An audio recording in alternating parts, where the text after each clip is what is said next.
Okay, so technology commercialization and such. Let's start with the end in mind.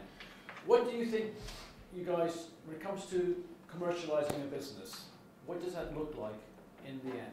How do you know that you're done and you've transferred a technology and commercialized it? It's being used. Sorry? When the technology is being used. Used, okay. Anybody else? Not only when it's been used, but it's used correctly and working as planned in a sense, where all the initial plans have worked out and then people are happy with the product. Okay, what if the initial plans haven't worked out at all, but you've got a business? Is that all right? Yes, yeah. Okay. I would say so. It's still the end. You still reach the goal. Maybe not the way you plan to, but you still reach the goal. Okay. Great. Anybody else want to add anything to it? No? It would help to solve the problem that exists. Okay. So is that enough? Would that be enough to just solve the problem that existed? Are there some other elements? There's need for that technology. Okay. Do we want to make a profit? Yeah. Okay, so that's a part of it, but I don't think it's the whole part of it. You were here as representing the Technology Transfer Office. Does that sound like an end stage, or is there something else missing in your view of, yes, that was a success? I think I would view success in terms of sustainability. Okay. Have we created a commercial, social entity that is going to last longer than the first 10 minutes, which is obviously about the things that you were talking about, which is solving a problem, creating products or services that people wish to preferably buy, spend money on, add to our bottom line on. So, but a company that will, or commercial entity that will actually survive and sustain itself over at least a few years. Okay. Does it have to be a company? No. Okay. No. So, because I think you guys mentioned it before, it's okay if we manage to sell the technology to somebody else or license it? Is that appropriate? Yeah, sure. Okay, all right.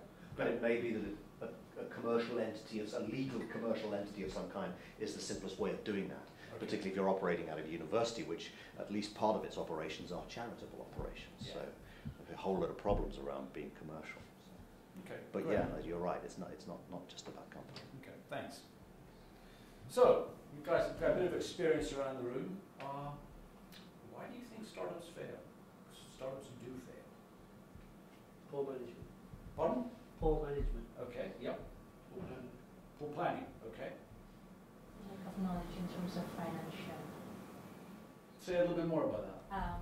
Like from what I experienced is they started with good ideas and then get into the right market, but then when they grow, they can't deal with the cash flow. Okay. And very good point. not very fast. So that's when they started to decline. Okay. Anything else that you guys think? So, you're starting a company, what else would you really want to watch out for that maybe hasn't been mentioned? Competitors. Sorry? Competitors. Competitors. Competitors? What about them? Well, you need to find your own market. Okay. So not having a product that's as good as the competition, is that sort of what you mean? Or? Well, you have to identify your opportunity. If you have a startup with a weak opportunity, it's not worth it. Okay. This side of the room? I think also it's connected with market segments, and also it's connected with SWOT analysis, the strength, weakness, opportunity, threatness, and from my experience, many startups failed due to non-correct market segment definition identification. Very good point. Very good point. We're going to cover that. Okay. Try to do too much. Okay. And so rather than focusing, you want to do everything. Yeah, absolutely. Yeah, absolutely. Good. Okay. So I made up a list, as you would expect. One which a lot of these you've brought up, funding. And I think that's true, but I submit to you that funding is usually a symptom of something else. Despite my disparaging comments about venture capitalists early on, I think a really good opportunity will always actually find funding if they do everything else right. I can't think of too many circumstances where something really was a fantastic opportunity and didn't get funding. So funding, to me, is a symptom something else is going on, why it's not working. Failure to execute is maybe something that I don't think quite came up. You can have the greatest plan in the world, but if you don't put it into gear and execute it in time, you're going to run out of money. You're going to therefore fail. So there's a lot about speed here, not undue haste, but enough speed to get things done in time so that you don't run out of money. I think someone mentioned poor management, and it's connected, isn't it? Yes. Poor management will We'll get to management. lead you to failure to. We'll get to management because I think overall, at the end of the day, if any of this happens, well, let me actually go back on this. There is such a thing as luck. You know, I think that's one of the key things about startups. There is such a thing as luck. You can prepare for bad luck, but luck does happen. But other than that, I think management is at the root, at one stage or another, of everything else that goes wrong, because all of these, I think, are preventable at a reasonable stage if you have fantastic management, which is no short order. It has to be fairly heroic to avoid all of these, because this is difficult, otherwise everybody else would be doing it. The wrong business model. And, you know, this is one of the top ones that I think escapes people, and having worked early stage investments lately, and this is especially important when it comes to technology startups and people aren't really aware of. You can have a good idea, but you can have a stupid business model. And people very often go for the obvious business model that doesn't work, and then they don't know how to change it. So we're going to spend a fair amount of time, primarily tomorrow, talking about business models, because that's something that's been very neglected historically. Part of the reason it's been neglected historically is there didn't used to be that many business models. Though there were more business models than people think. So it's not just because of the internet and technology that there's a whole bunch of new business models. But it's just something that for some reason in the management literature has never been paid attention to. Very fashionable now. It's fashionable, but for a reason. Yeah. For a reason, which I will hope to demonstrate. The wrong solution. I think you mentioned it over here, you know. Customer's got a problem, but your solution, whether it's by comparison to the competition or in and of itself, it just doesn't match up with the problem.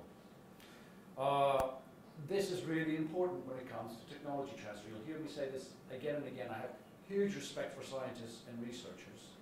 But one problem that you tend to have in most technology startups, especially in technology transfer office, is, you know, I think it's a bit of saying, I'm not sure, that, you know, if what you have is a hammer, everything looks like a nail. And so there's a tendency to have a technology looking for an application. Might be a very nifty technology, but it's the wrong solution until you find the right problem. So that's something that, especially for you guys, is very important to watch out for and think about. The wrong customers, which is another way of looking at the same thing. You might have a great solution for somebody, but you've actually been concentrating on the wrong customers. The technology doesn't work. This is a really interesting one, because when I was at Nest at early stage investment, we get a lot of ideas. We have very interesting scientists come across. They have a very, very good idea. What they've done is they published a paper on the technology. Maybe they've done it on the bench. But two things. A, and this is where scientists and technologists get very frustrated with venture capitalists, the technology doesn't really work yet. It's one thing to publish a scientific paper about something and its potential. It's another thing to be able to do it in such a repeatable manner that you can build a business out of it. So a lot of technologies tend to go for venture capital investment or angel investment, but what they really should be looking for is a research grant. Now, I would submit to you that proving a concept technically should not be done within a business. It should be done somewhere else with the appropriate funding structures and incentives. Be interested to hear any other ideas if you have any other viewpoints. I'm not trying to be canonical about that, but that's one reason you'll get very easily rejected, especially when it comes to medical devices, or even more. I've been involved in a lot of sort of biology type startups, and they're still trying to figure out whether their cell stuff works. And those are a bit different animals, but it's something to really watch out for. At what point should a technology actually be transferred? And at what point should you get some other sort of funding? The other part of this is technology might work, but there's a piece of engineering and development that sometimes needs to happen so you can actually make it work in a factory setting if it's appropriate, but in a different level. And that's a big challenge that sometimes they can't do. Solution in search of a problem, which is another variant of what I already talked about, technology in search of a problem. That tends to happen a lot. And then, as you suggested, management. And this is the venture capitalist's mantra, you know, the management is wrong, everything else. And to a certain degree, they are right. But the point is, good management is about watching out for the other ones and making sure it doesn't happen. So we pretty much know, is anything missing? Anything come to mind that everybody thinks, not quite sure? Anything you disagree with?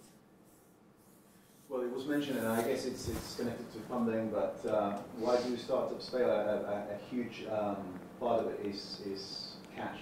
Yes. And running out of cash, especially when they're off the ground. But I think someone mentioned cash flows. Yeah. It's really important that they have the ability to not only increase the ways in which cash is coming in, but also restrict the ways in which cash is going out. Absolutely, absolutely, yeah. And there's two ways to run out of cash. The traditional one is you run out of cash because you didn't execute fast enough and you've made one of these mistakes. Those of you who've had a bit of financial training, the other one, which people get really surprised, is you run out of cash because you're incredibly successful, because you have incredible growth. Now, one of the biggest problems you can have is your product is fantastic and everybody wants it, because you get an order, you have to incur all the costs to deliver the order, and if your terms of payment are such that the customer's not paying you or the credit card company in 30 days, the more sales that you have, the more money you're spending to fill those sales, the more money that you're essentially lending to your customers to drive those sales. If you haven't figured out about having enough working capital to drive that growth, you're going to be dead. But that's your financial director's fault, because that's a fairly classic financial situation. But people tend to forget that, because that's a very good problem to have, at least, that everybody wants your product so much that it's going to, you run out of cash that way. It's also easy to get a bank loan, I think, if that's the problem that you're having, as opposed to all the other ones. So what's really perplexing, I think, is if you think about it, as humankind, we've done some amazing things over the centuries. Centuries ago, this is if you know, this is the Alhambra in Granada in Spain. You know, we've built these sort of buildings, we've built cathedrals. We sent a man to the moon in less than 6 years after Kennedy said, let's send a man to the moon. We can do all this stuff. We know why startups fail, and they keep on failing. Why is that?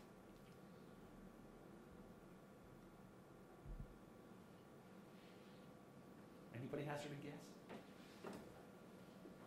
No? Wrong tea? Pardon? Wrong tea? Okay, maybe. Information. Say more? You don't have access to all the information necessarily. Yeah. Yeah. Yeah, that's along the right line. So this is a bit of a trigger. I'm going to do a very short history of planning. Now, planning really has its roots in strategy. And one of the things I'm going to try and get across is strategy is different from planning. And I am sometimes going to pick on you guys. You've twice said that it's about planning. I'm hoping to dissuade you with the idea that it's strictly about planning, okay, by going through this history of planning. But planning started in the days of formal military formations and stuff like that, when it was all about, you think about people on a chessboard rearranging their little toy soldiers, and then they're going, we're at DEFCON 3 or something like that. You get the binder out, this is the plan for that battle, and that's the way you go. That's sort of the original roots, way back with Sun Tzu and The Art of War and Clausewitz and all those guys, when it comes to planning and strategy. And then what came along is the Industrial Revolution. And the Industrial Revolution, short-parted history, I'm sure our professor of economic history is going to correct me somewhere here, but you have the Enlightenment, which is seen as the height of the belief and love of rationalism in the 18th century, which is generally, I think, a good idea. As a result of that came the Industrial Revolution. And if any of you have read Adam Smith's or little excerpts of Adam Smith's, it's all about the whole pin factory model and the widgets. It's about breaking things down into small components, division of labor. Every single component or person knows exactly what they're doing. And the key to economics and success in business in those days, it wasn't so much finding the right customer and the right solution, because people weren't all that different from each other. You had about, I don't know, 3 or 5 types of people in those days. You kind of knew what each one of them types wanted. And as Henry Ford famously said, you can have any kind of car you like as long as it's black. So things were fairly predictable in those days. And this is when the management science grew up with Henry Ford, which is known as Fordism in design circles. Taylor, I don't know if you guys have heard of Taylor. Taylor's this guy who used to go around assembly lines in factories, timing everybody. Have you ever seen a Charlie Chaplin film, Modern Times? That was lampooning. The idea that everything is so predictable, everything is so standardized and specialized, it's one size fits all.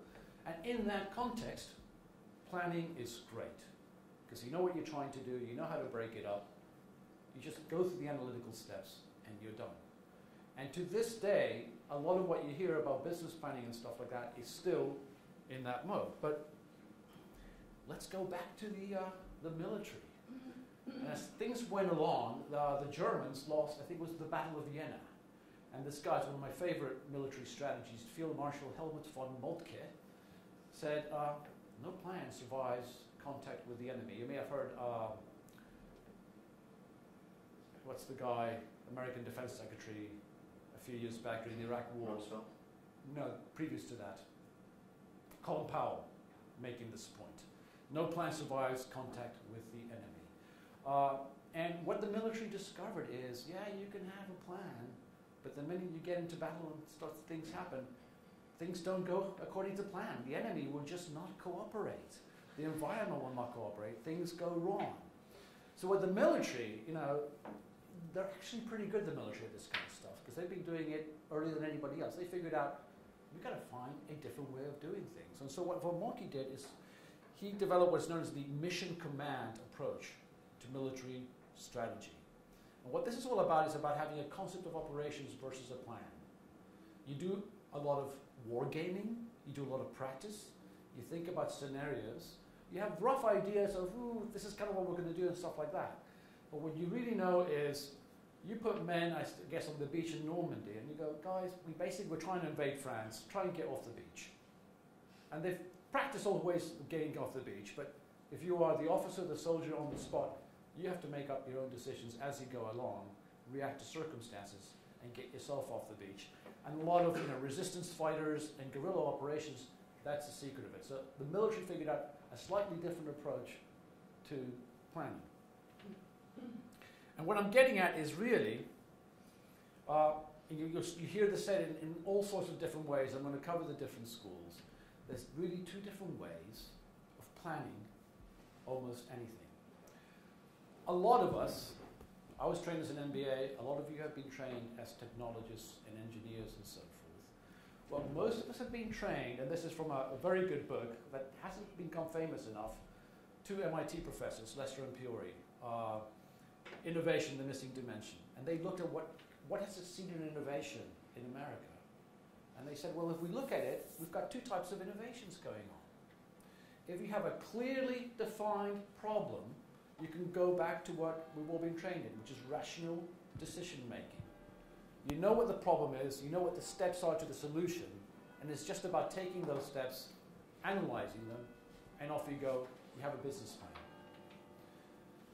But for a lot of things, especially for what are known as wicked problems, you don't really know what the goal is. You have a fuzzy goal. You have a rough idea of, I want to create a business out of this, or I want to be an entrepreneur, or I want, I don't know, world peace. You have a rough idea of what you want to do, but you haven't yet wrestled it down to the ground where you go, okay, Monday morning I'm doing that, and then Tuesday that's going to happen as a result, A, B, C, D, E, and sometime next year we will have solved it. And what they discovered is there's really an ongoing type of planning or innovation that is far more important, especially when it comes to startups. And it's this idea of having a constant conversation with the environment, a conversation with your customers, with the market.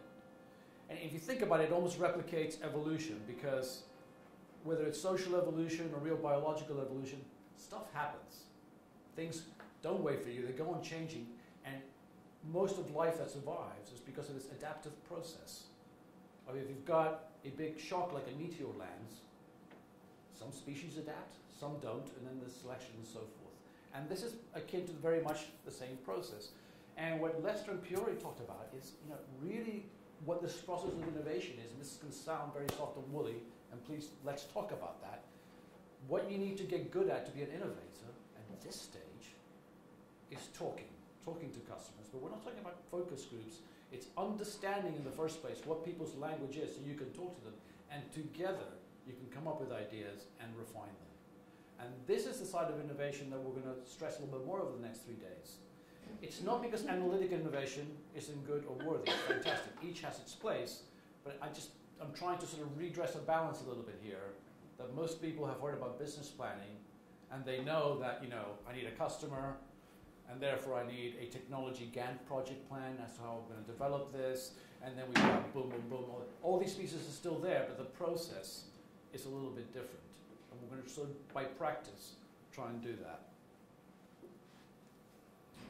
So, just some examples. For those of you who may or may not have some background in this, analytic innovation examples. Michael Porter. I'm a huge fan of Michael Porter and his 5 forces kind of stuff. That's an idea of analytic innovation. It's the idea that you look at the competitors and the da-da-da, and you go, this is what we need to do.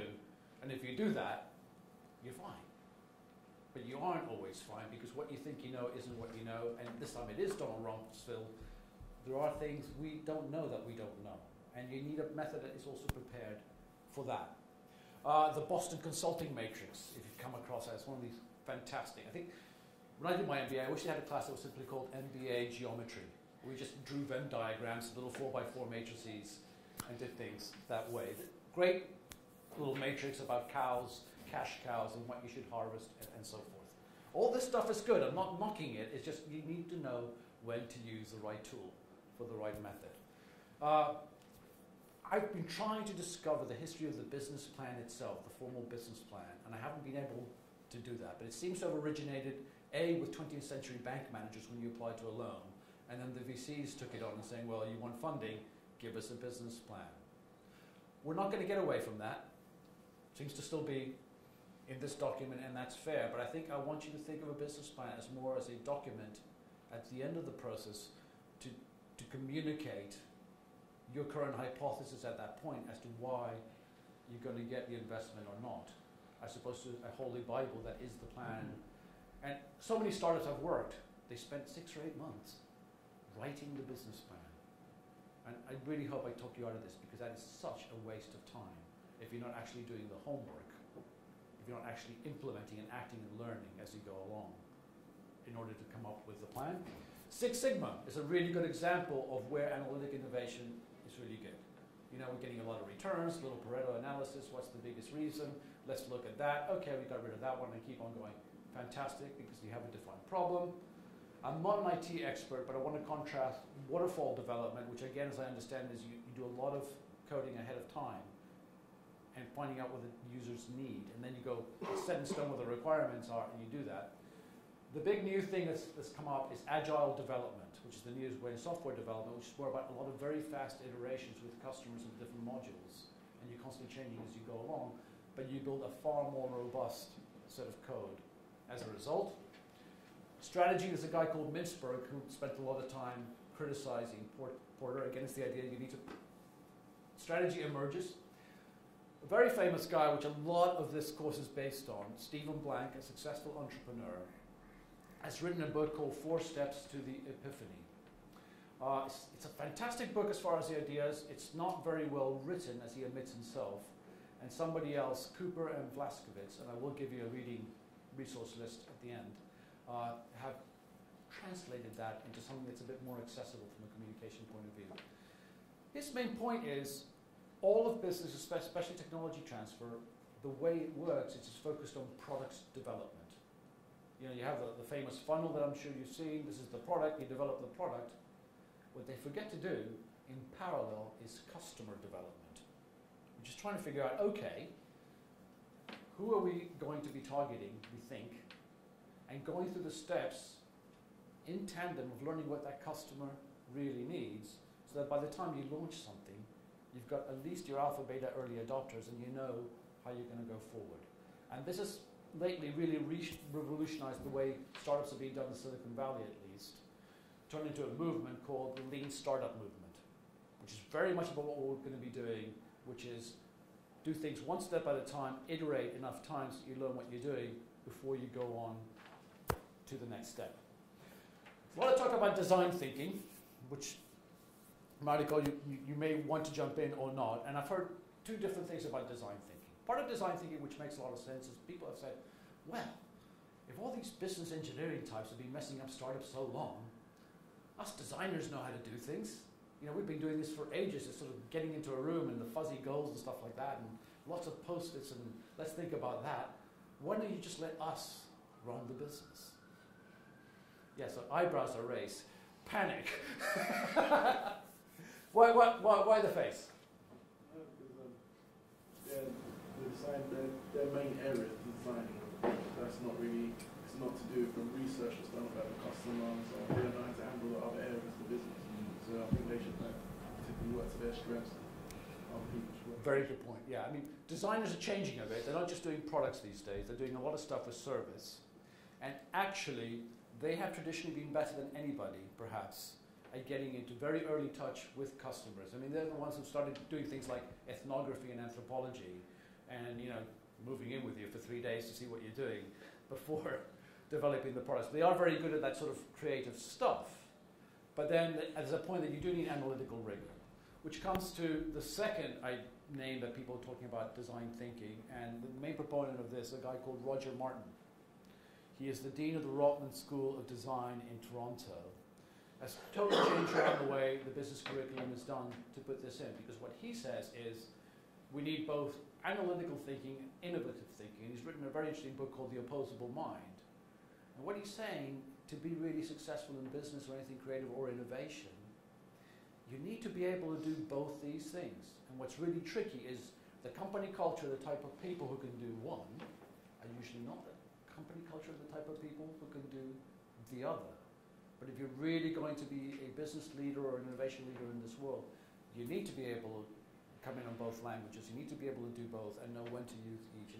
And Procter & Gamble has actually turned around their strategy the past 10 years using this kind of methodology. And that's what I think is the second type of design thinking, which I think is a little bit more useful than, to stereotype, letting all the guys in the black turtlenecks take over running the company. I'm going to say a lot of politically incorrect things, and please challenge me when I do that. I may still go on saying them. But. So, bottom line is, when you've got clear problem definition, real goals and steps, you want to do analytical thinking along these schools. When the problem definition is a bit vague and fuzzy and it's an unknown thing, you're going to need to get comfortable with that and say that it's okay. So, one of the favorite things I learned way back in literature, a little extra, not just business instruction here, is the poet John Keats came up with this principle, I don't know if you've heard of negative capability. And negative capability is the capability which he said primarily great artists have of not rushing to think that you know things, not rushing to be certain, but being able to hang out in that fuzzy space where you're still exploring things before jumping into this is what we're going to do. And I guess my big problem with planning, it's okay to plan when you really know what's going on. There's a huge danger in putting in a premature plan when you don't know what's going on and executing to that and not being able to change, because then you have this sense of certainty that isn't really quite justified. Which brings us back to, I looked up, I usually hate it when people do this, but I looked up the definition of a venture. And if you look up your dictionary definition of a venture, it's defined as a journey of exploration with significant risk and potential for great reward. And I think that still applies. And I think, when you're going especially to startups, you need to really remember, and there's some key words, it's a journey. So it's one of these journeys of exploration, much like Columbus. You have a rough idea where you want to go, but you're going to have to weave around it. And I think people need to admit that a little bit more, because if you admit that that's the way it is, I think you're going to have a much higher chance of getting there. It is risky. There is a potential for great reward, but there's also potential for significant risk. And for those of you who are thinking of becoming entrepreneurs, early days when I was working in a startup, I sort of scoffed at the idea of risk. I thought, well, it's no big deal. My boss at the time, who was a serial entrepreneur, said to me, well, the only reason that you think risk is not a big deal is because you're too young and you haven't lost big. there is a significant risk in choosing entrepreneurialism. You know, you're going to lose other people's money. You may lose your own money. There's an opportunity cost of what else you could be doing. Maybe you should be in an investment bank, making loads of money instead. That's individually up to you, but you know, don't reduce the risk to something that it isn't. It's better. Best way to manage risk is to acknowledge it. So, I want to give you an example of how the kind of stuff that I've talked about kind of works as a method for innovation. Does anybody know what this is a picture of? Sorry? First bike? Not quite. Okay. All right. This is 66 or 56? 66. So the clue is this is the very first stage in one of my favorite startups. They took a while to get there. Okay. Well, these guys are anarchists. They are Dutch anarchists. They were called Provo in 1966. And they came up with this idea that worked for a little while. It was the first stage in a brilliant idea. They said, we're going to take a whole bunch of bicycles, we're going to refurbish them, and we're going to paint them white. And we're going to seed the whole city with these white bikes. You step outside your door, you need to go somewhere, you get on the white bike. When you get there, you leave the white bike. Next person who needs it can take it and go somewhere else. Brilliant idea, worked at least during the summer of love. After a while, the bikes, unfortunately, started disappearing. So, they did the very first thing that any startup needs to do. They identified a customer need and came up with an initial solution. Unfortunately, they did not quite perfect the business model because they were anarchists after all, and maybe scoffed at the idea of having a business model, but it was a brave and great and fantastic beginning. They didn't have a plan, but they got quite far. It took about 30 or 40 years for other people, and it wasn't Boris that did it, nor was it Ken, by the way. But I think, you know, Amsterdam and Paris and a few other cities have now essentially perfected this model.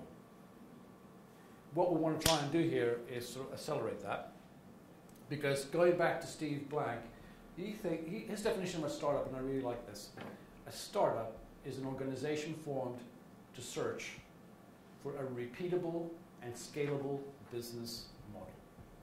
I think there's some really important ideas in this. A startup is not a business. You know, in the same way that a child is not an adult. The whole technology transfer process here is about learning and figuring out what's going to be a sustainable model when you become the equivalent of an adult business. And it's really good to keep in mind. And it is a search. It's a research project in some sense. There are limits around it. And it has to be repeatable and scalable. So that's the basic rubric on which I'm doing this. But again, please, I invite dissent. Almost relish it sometimes. Make sense? Everybody comfortable with that? Okay. So what we really want to do here is learn a different way of running and planning a business. And this is one, this is known as the dot loop. Now, I feel a bit strange sometimes doing this because you guys are highly educated, highly intelligent, and I often find myself when I'm doing these things, teaching things that are just such obvious common sense. But I think sometimes a lot of us forget common sense, and it helps to make it really explicit. And the idea is, if you look at biology, ecology, cybernetics, this is the basic process that you usually use to create anything. You can start anywhere in the process. So if you're the anarchist, you go, we're having trouble getting anywhere. People expect us to pay for things. What if we set up these bikes? And you do it, and then you see what happens. And after a while, they go, well, the bikes have disappeared, so let's give up, try something else. Or maybe we can hitchhike around or something like that. And anything that you're doing, whether you're writing a research paper, blah, blah, blah, I would submit to you this is the basic process that an intelligent person uses as they do almost anything, whether it's at the micro or the macro level. You try something, you figure out, hopefully, what were the results, and then you try something else. You do more of the same if it worked, less of the same if it works. And that's the basic methodology involved here. Why do you do that? you've got modular adaptation and iteration. So we're not going to go and launch a product if we haven't figured out through this process that we know how to build the technology, that we know what problem it's solving, etc., etc. It gives you accelerated learning. So in the lean startup movement, which uses this methodology, the basic thing is, if you run out of funding, it's not because you have bad ideas in the first place.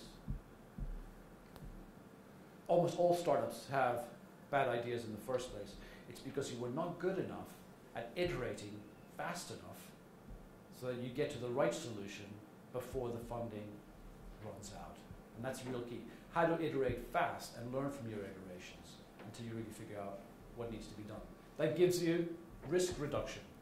Because it's very simple to come up with an idea today, talk to your mother, your partner, whoever, tonight or tomorrow, have 5 people say that is the most stupid idea I've ever heard about. And despite these big things that people say about entrepreneurs being, artistic geniuses, you should probably listen. You should not be dissuaded from your idea. But if 5 people are telling you that it's stupid, it either is stupid, or at least you haven't even learned how to communicate it enough. Something is still wrong with that idea, and you should not go on to the next stage before you do it. What have you lost? You've lost an evening. As opposed to building and getting funding, which a lot of people do, especially in the technology world, and finding out about £5 million later that it was a stupid idea. So that reduces risk in the first place. And this is, I think, a real key thing which is not thought about enough. If you go to a venture capital, and especially, and I've been trained like this, and you are a great PowerPoint presenter, and you know how to come up with a beautiful, fantastic, plausible little plan, sometimes they'll go, well, show us. They love to say, well, we're venture capitalists, we haven't got revenue yet, we're not going to invest in you, and so forth. The best way to get funding is to have evidence. If you have evidence of customers, evidence that you can build the prototype, the more evidence that you have as opposed to plans, however plausible and articulate, the more likely you're getting funding. The other thing is, you don't need as much funding because you can start getting funding from customers in a few other ways. And if you do make the deal, your company is more valuable. You're going to have to give up less of the company away because of how much you've proven. Everybody with me so far?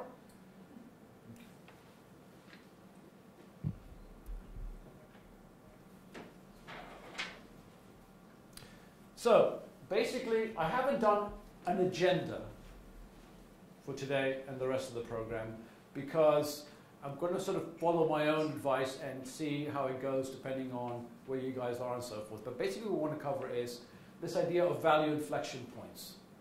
And the idea when you get funding or as you go through a business, there's a series of steps that you need to take. Each time you've taken that step, you've got more evidence that you're onto the right thing. This is somewhat what's represented by this graph that Tim showed earlier. These are progressive value inflection points. First thing is you need to go prove that somebody wants what you're thinking of selling and that you more or less know how to do it. When you do that, you establish that, then you need to build, this is a Tim Brown quote, viability, which is another word for a business model. There is no point in building a business model if you haven't figured out who your customer is or what they need, and so forth. And each of these are value inflection points. And the way, at least venture capital works, they're not going to give you the 10 or 20 million pounds it might take to get to the end. They're going to go step by step of milestones and say, okay, you've proven that.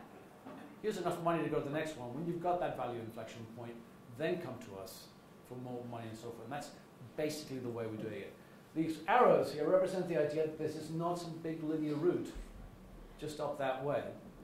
It's something that you need to iterate.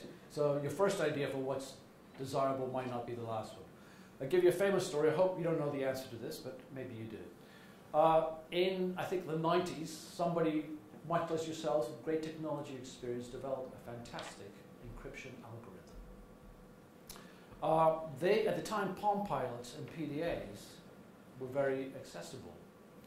And he was convinced that what he needed to do is sell this encryption mechanism as, I guess, the equivalent of an app, either to Palm, because the idea of apps hadn't been invented yet, or to really professional users who wanted to keep everything secret.